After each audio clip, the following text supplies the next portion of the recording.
Hello everyone, मैं doctor रेखा आप सबका अपने यूट्यूब चैनल पे स्वागत करती हूँ। आज मैं आपको आर्थराइटिस के बारे में कुछ जानकारी दूंगी। आर्थराइटिस क्या होता है?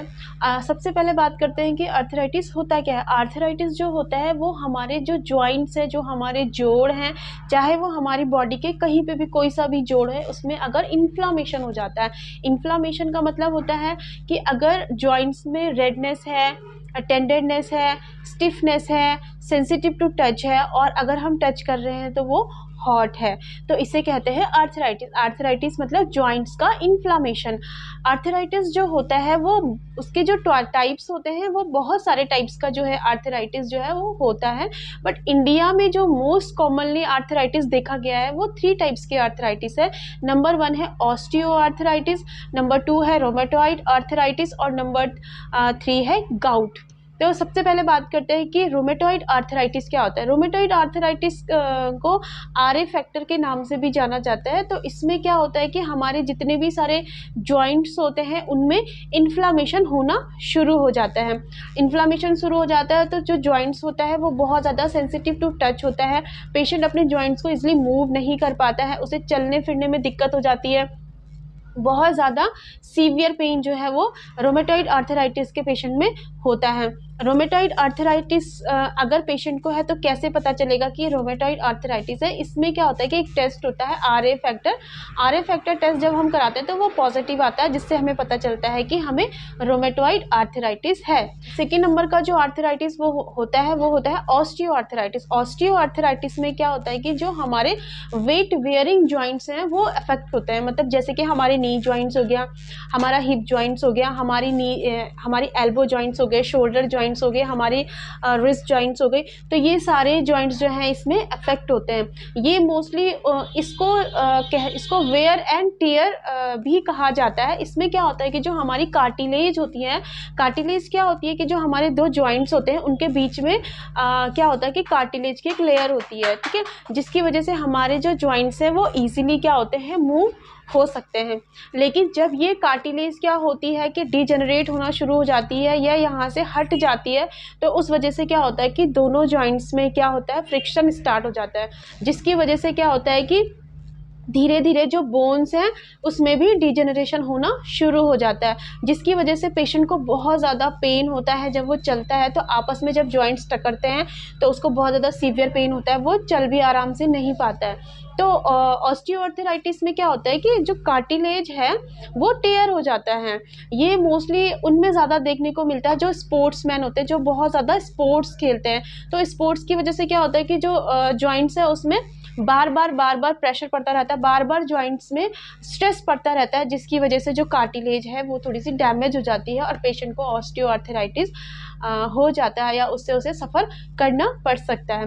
मोस्टली ऑस्टियोआर्थराइटिस जो वेट गेन की वजह से भी होता है, क्योंकि अगर वेट आपका बहुत ज़्यादा होगा तो जो हमारे वेट वियरिंग जॉइंट्स हैं उनमें ज़्यादा प्रेशर पड़ता रहेगा और ज़्यादा स्ट्रेस उसमें पड़ता रहेगा, जिस वजह से क्या होगा कि वहाँ पर ऑस्टियोआर्थराइटिस डेवलप हो जाती है। थर्ड नंबर का जो आर्थराइटिस होता है वो होता है गाउट। गाउट में क्या होता है कि जो हमारे जॉइंट्स होते हैं उनके बीच में यूरिक एसिड डिपॉजिशन होना शुरू हो जाता है। तो जब जॉइंट्स के बीच में यूरिक एसिड डिपॉजिट होना शुरू हो जाएगा तो वहाँ पे क्या होगा कि जॉइंट्स में बहुत ज़्यादा सीवियर पेन होना शुरू हो जाएगा, जॉइंट्स बहुत ज़्यादा सेंसिटिव हो जाएंगे। जो गाउट होता है ये आपके किसी भी जॉइंट्स में देखने को मिलता है। मेनली जो ये होता है ये हमारे टो में ज़्यादा देखने को मिलता है। हमारे जो ये फिंगर्स होते हैं यहाँ देखने को मिलता है। इसमें क्या होगा, यूरिक एसिड डिपॉजिट होगा, जिसकी वजह से यहाँ पे स्वेलिंग हो जाएगी, जॉइंट्स में स्वेलिंग हो जाती है, बहुत ज़्यादा पेन होता है, सेंसिटिव टू टच होता है।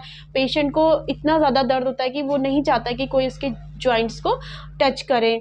तो ये सारे सिम्टम्स जो हैं वो देखने को मिलते हैं गाउट के पेशेंट को। अब हम ओवरऑल बात करते हैं कि अगर आर्थराइटिस है तो आर्थराइटिस में क्या क्या सिम्टम्स पेशेंट को देखने को मिलते हैं। सबसे पहला सिम्टम्स तो है कि पेशेंट को बहुत ज़्यादा पेन होगा, सेंसिटिव टू टच होगा, स्टिफनेस होगी, उसको चलने फिरने में दिक्कत होगी, जॉइंट्स में स्वेलिंग होगी और टेंडरनेस होगी। अब हम बात करते हैं कि अगर आर्थराइटिस हमें हो जाती है तो होम्योपैथी में ऐसी कौन कौन सी बेस्ट मेडिसिन हैं जिससे हम अपना आर्थराइटिस ठीक कर सकते हैं। तो सबसे पहली जो मेडिसिन है वो है रस्टॉक्स। रस्टॉक्स 30 पोटेंसी में अगर आप लेते हैं, 2 बूंद सुबह, 2 बूंद दिन में और 2 बूंद शाम को डायरेक्ट अपनी टंग में आपको लेना है, डायरेक्ट अपनी जीभ में आपको डालना है और कंटिन्यू इसको 3 से 4 महीने या 2 से 3 महीने तक आपको कंटिन्यू ये मेडिसिन लेनी है।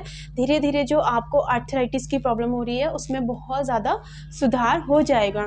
सेकंड जो होम्योपैथिक मेडिसिन है वो है कॉल्चिकम 30। कॉल्चिकम 30 भी बहुत ही इफेक्टिव मेडिसिन है जॉइंट्स पेन के केस में। इसको भी आपने 2 बूंद सुबह, 2 दिन में और 2 शाम को डायरेक्ट अपनी जीभ पे लेना है जब तक कि आपको आराम नहीं मिल जाता। ये मेडिसिन भी बहुत ही इफेक्टिव है आर्थराइटिस के केस में, चाहे वो कोई सा भी आर्थराइटिस हो, चाहे रोमेटॉइड आर्थराइटिस हो या ऑस्टियोआर्थराइटिस हो या फिर गाउट। अब हम बात करते हैं कि कुछ मदर टिंचर्स आते हैं होम्योपैथी में जो बहुत ही इफेक्टिव होते हैं आर्थराइटिस के केस में। तो सबसे पहला जो मदर टिंचर है वो है गाउल्थेरिया मदर टिंचर।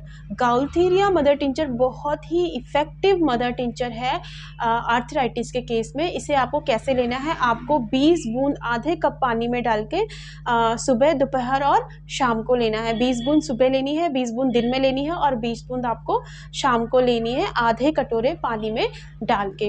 ये मेडिसिन भी आप कंटिन्यू लेंगे, धीरे धीरे आपका जो पेन है, जॉइंट्स में जो स्टिफनेस है वो धीरे धीरे कम हो जाएगी। मदर टिंचर आता है Ertiga urens. Ertiga urens mother tincture भी बहुत इफेक्टिव मदर टिंचर है आर्थराइटिस के केस में। इसको भी आपने हाफ कप वाटर में 20 ड्रॉप्स डालनी है और सुबह, दिन में और शाम को दिन में 3 बार आपको लेना है कंटिन्यू। ये दोनों मदर टिंचर और वो जो दोनों मेडिसिन है वो आपको कंटिन्यू लेनी है।